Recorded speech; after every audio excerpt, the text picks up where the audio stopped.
Hello, welcome one and all to this video on improving the performance of X-Plane 10. Recently, I took delivery of the JAR Designs A330. Watch out for a first impressions video soon. Upon loading this aircraft, however, I was immediately presented with a problem. The JAR Designs, or rather, JAR Designs say that the A330 needs at least 25 frames per second to work correctly. Well, if I go into the cockpit now, you can see that I'm achieving about 36 at the moment, which is okay. But I also need to enable HDR. Now, HDR is a great piece of graphical software functionality. However, it hoovers up frame rates like there's no tomorrow. So let's try and put it on and see the effect that we get here. So I'll go to settings, rendering options, switch on HDR rendering, and let's see the effect.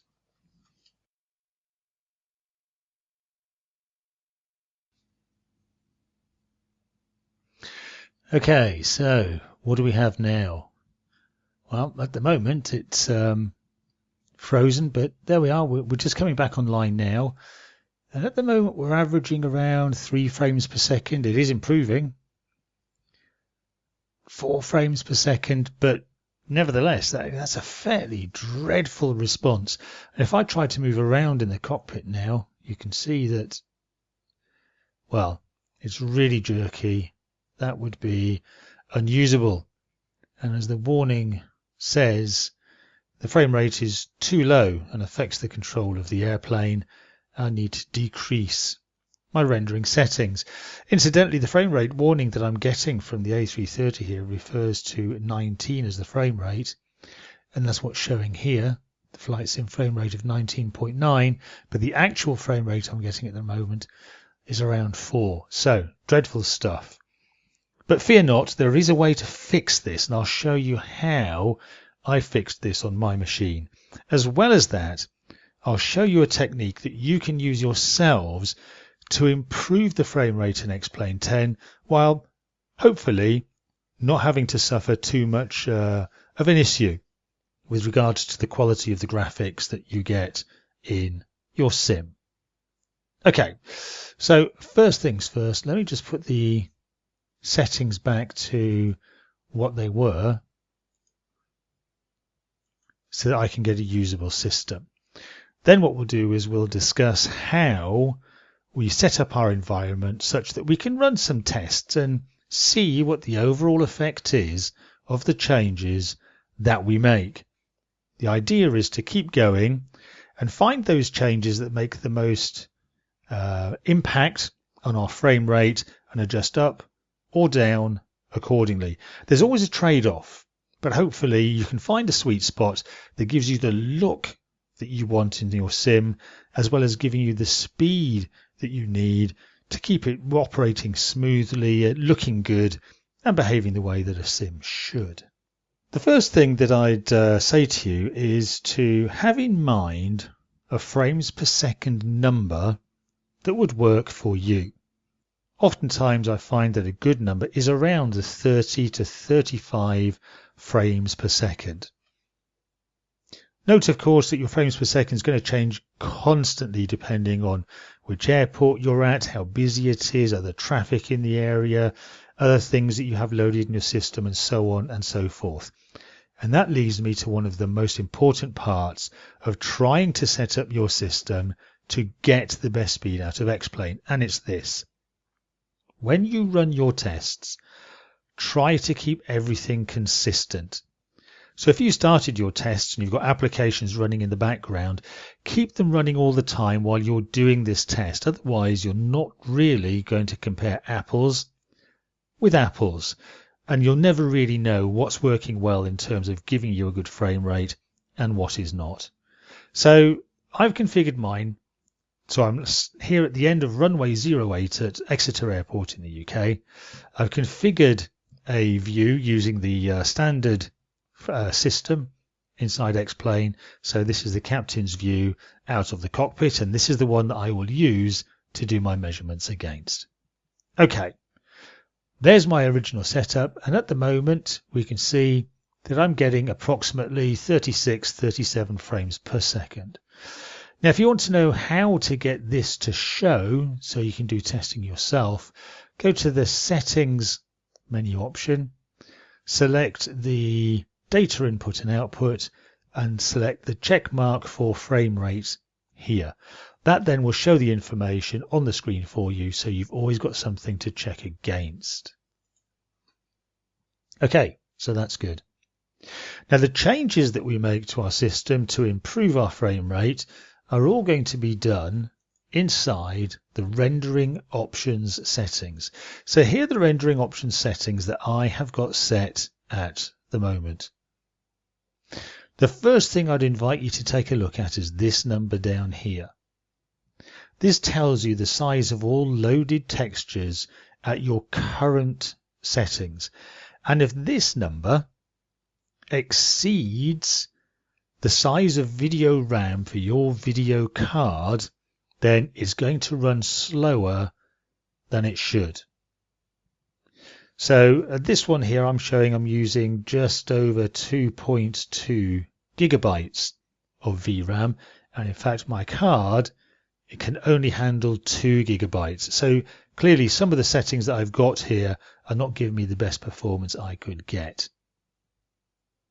There are loads of things that we could change on here, but what we're going to try and do is to change one thing at a time to see what effect it gives us so that we can tell whether or not we're improving or worsening our performance. First port of call is texture resolution. So I'm going to change my texture resolution to very high. Now note the warning here, these changes only take effect on restart. So I'm going to reduce down to very high, and then I'll have to restart the sim. There's no change on the frames per second number over here, not so much. You can see we're still stable around 36, 37. So let's restart it and see what we get then.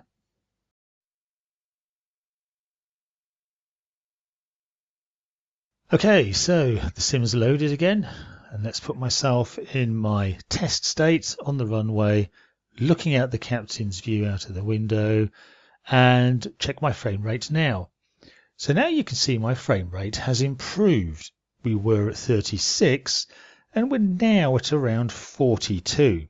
So that's a positive change. Let's take a quick look at the settings again.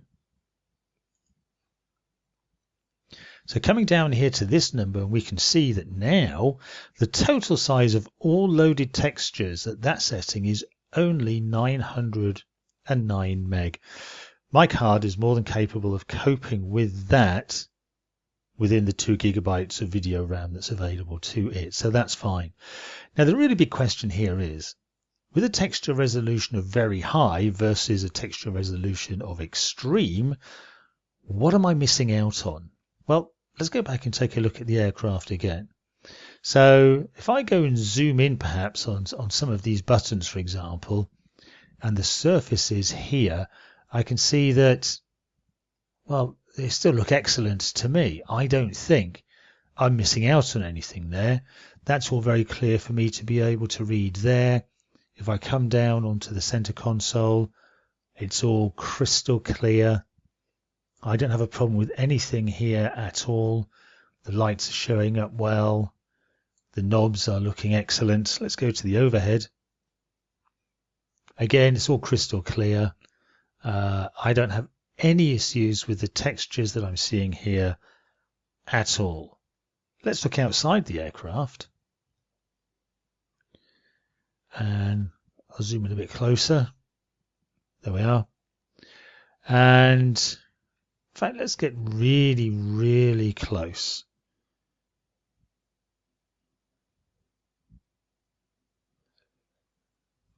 Okay. Closer still. There's a little bit of strange effect going on up there and around these pitot tubes, but actually in terms of the quality of what we're seeing, that all looks good to me. Let's Go around here. Edge of the door and everything. Again, that all looks good to me. Come around a bit further.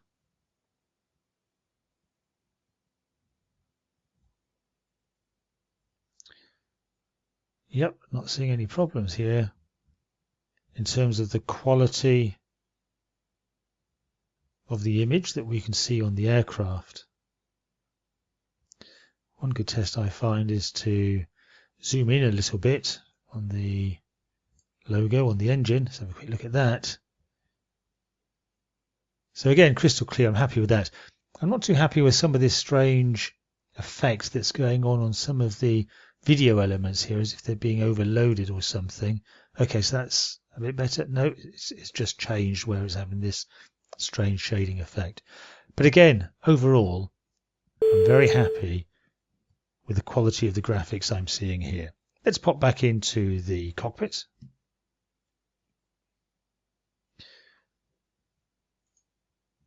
And back to the rendering options. So we're around 42 frames per second at the moment with the texture resolution set at very high. I've lost nothing in terms of the graphic quality that I'm seeing, and I've managed to improve my frames per second by approximately 6. So that's good stuff. What else could I do or would I want to do? Well, we know that I want to try HDR rendering. So let's put that option on. And let's see what happens now inside the cockpit.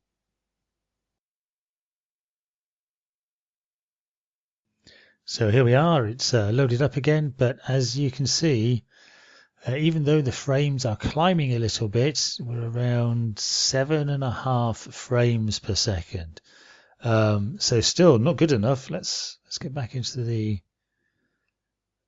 captain's seat there, and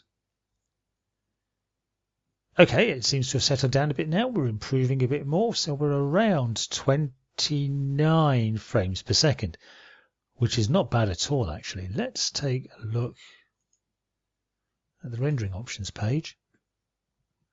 Now here you can see it's updated this to show that it's using 1.5 gigabytes of video RAM, so that's within my 2 gigabyte limit. That's fine. Texture resolutions are set at high, HDR rendering is on, and the atmospheric scattering is on as well.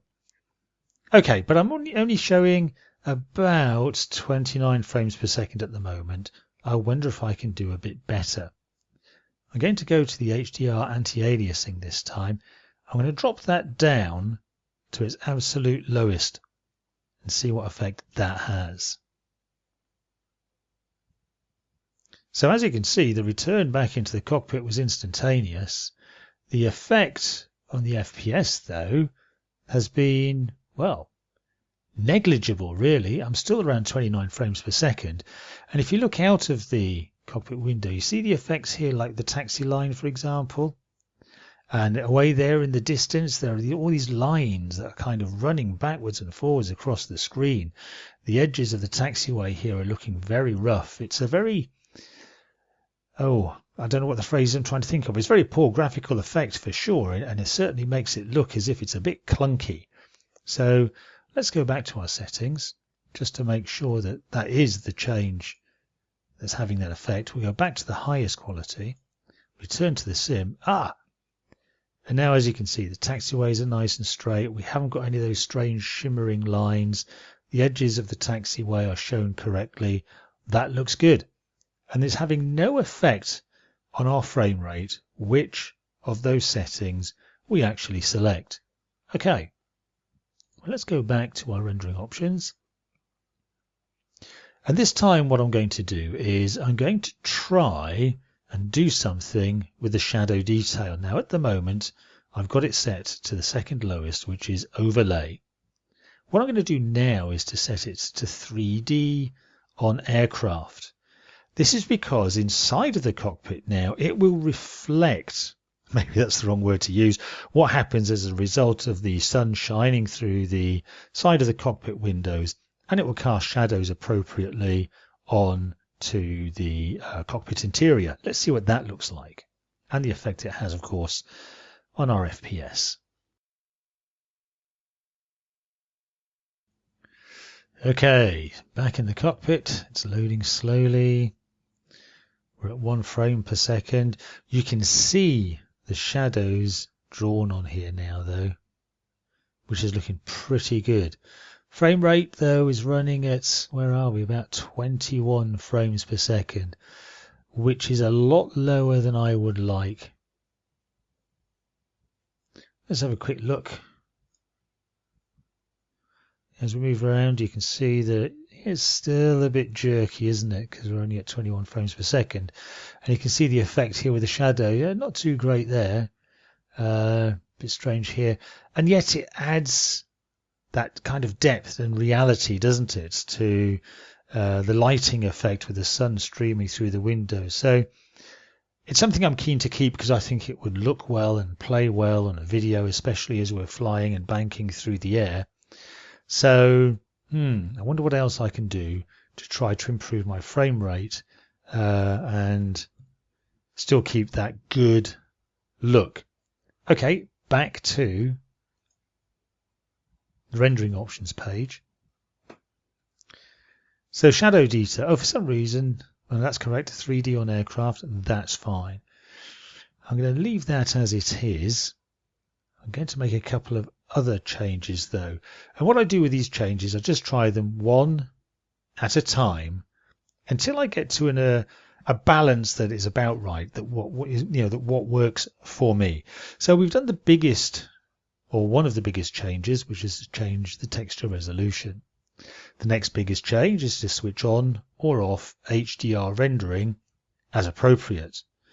Once you've got HDR rendering on, if indeed that's what you want, you may find that swapping down to a different setting for your HDR anti-aliasing will help you in terms of speed as well. The next thing that I'm going to do though is to make a change to my screen resolution. I'm going to select 1920 by 1080 32-bit at 60 Hz. That's the size for HD. That's the size I record for videos on YouTube.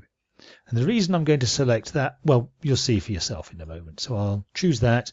This will only take effect if I enable this option here, which is to run full screen at this resolution. Just before I do that, let's return and take a look at our frame rate up here. So at the moment we're getting around 21.5 frames per second. You can see this is just running in a window. It's not running full screen. You can't see the bottom of my screen here because I'm using a monitor that's 1920 pixels wide by 1440 high. So when I put this on YouTube, I put it on at full size, but you don't see either the top or the bottom of the screen, whichever bit I tend to cut out. So there's the frames per second. Let's go and make that change. There, screen flashes away, and let's return and see what we get now. So now you can see that the frames per second has changed, not a great deal though. We're at 22 frames per second at the moment. It's an improvement, although only a very small one. Let's see what else we can do. So back to settings, rendering options. I'm going to change this setting here for HDR anti-aliasing again. Wow! Now we've gone from 22 frames per second to 31 frames per second. That's a sizable jump. If I look out the window now, I am still getting a bit of a problem going on with the taxiway out there with the anti-aliasing and with that area in the distance, but it's nowhere near as pronounced as it was. So the question that comes to me then really is, am I willing to accept the trade-off? Will I accept that there's a bit of anti-aliasing going on here, or do I accept the frames per second? Do I want the performance? And that's the kind of trade-off you'll have to make all the time when you're working with these kind of settings. Let's take a look at the shadows. Yep, I've got those in place. They're all working well. Too happy with that look over there though. Okay, let's see if we can make a change for that. So I'm currently getting, what, 30 frames per second, 31 frames per second when it stabilizes. Okay. So this time for the shadow detail, let's go to global high and see what effect that has. So the frames per second has dropped down to 26 now. Let's take a look over here. Well, I don't think that seems a great deal better to me. In fact, in some places, if anything, it looks even worse. So let's go and put it on melt your GPU. Why not? I've got a GPU. Let's give it some work to do. And, well, again, I can't say I'm massively impressed by what I'm seeing. So let me go back and put it back to 3D on aircraft. And let's take a look at that. Captain seat view again. And we're back at around 31 frames per second. Excellent. What else might I do? Let's have a quick look. Now, if I want to make some more changes that are going to improve performance that will have a negligible effect on the quality of the graphics that I can see throughout the sim, I may decide to go over here and take a look at something like number of trees, for example, and just move that to, let's say, filled in. Number of objects, let's put that on megatons rather than extreme where it was. Number of roads, we'll go for tons. Number of cars, I'll leave as is. World detail distance, I'm quite happy with high for that. Airport detail I tend to leave at extreme because that's where I really do want the graphics to show me the best quality it can. Shadow detail we've just done. Water reflection detail. Now you may well find that you'll get a far greater positive effect if you lower this down to none or low. On mine I've discovered it doesn't have too much of an effect, so I tend to leave it where it is. Other things over here you might consider turning off in your stuff to draw. Okay, so we were looking at around 31 frames per second. I've just made a couple of changes here.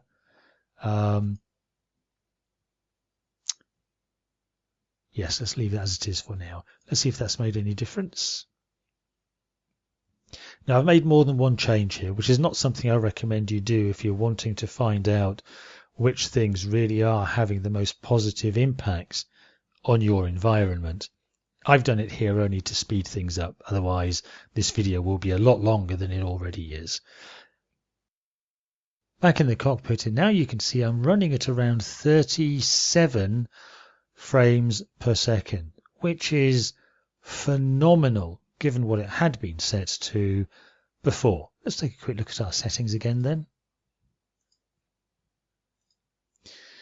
So I'm just going to compare this with the settings that I had and which I had recorded before doing this video, because I've just changed these live as we've gone through. There's been nothing rehearsed or anything here. And let's see which other things I may have changed. So number of trees are populated in my preferred setup. Number of roads set to tons. Yep, that's correct. That's correct, that's correct, that's correct, and that's correct. The cloud detail I had moved down to 10%. Not that it makes much difference with what we're looking at the moment because we haven't really got clouds as part of the test. HDR anti-aliasing I set to that is correct. The anisotropic filtering is correct. HDR, atmospheric, all those are set as well. 3D, yep. So that matches my setup. So for me, with my computer system setup, this has turned out to be the best setup I can have for my Airbus A330. For details on my system, please see the show notes underneath the video and underneath the description for this video. Yours will undoubtedly be different. Your setup that you want to use, your rendering options will be different because your computer system isn't the same as mine. So you need to work with these settings as you see fit.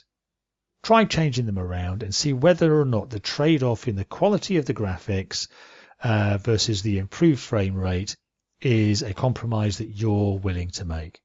So in summary then, set yourself up in the aircraft, on the ground, enable the ability to check your frame rates, see what your frame rate is recording as at the moment, then go into your rendering options, make one change only, go back and see the effect that's had on your frame rate, check the quality of the graphics versus the performance you're getting, and either keep that setting or change, and keep going through this until you find the setting that works for you. And there we go. So with those preferred settings for my system, as you can see, I'm averaging out at around 38, 39 frames per second. And although I've got a slight effect here with the taxiways, a problem with the anti-aliasing, overall that's a change in the graphics I'm willing to accept because I've got an improved frame rate, I have HDR rendering enabled, and I've also got shadows enabled inside the cockpit now that give it a bit more of a three-dimensional realistic view for simming. I hope that's been useful. Please leave me any questions in the comments section below, and I'll be happy to help out as and where I can. As ever, thanks for watching, and I look forward to welcoming you to the next video from FS Pro.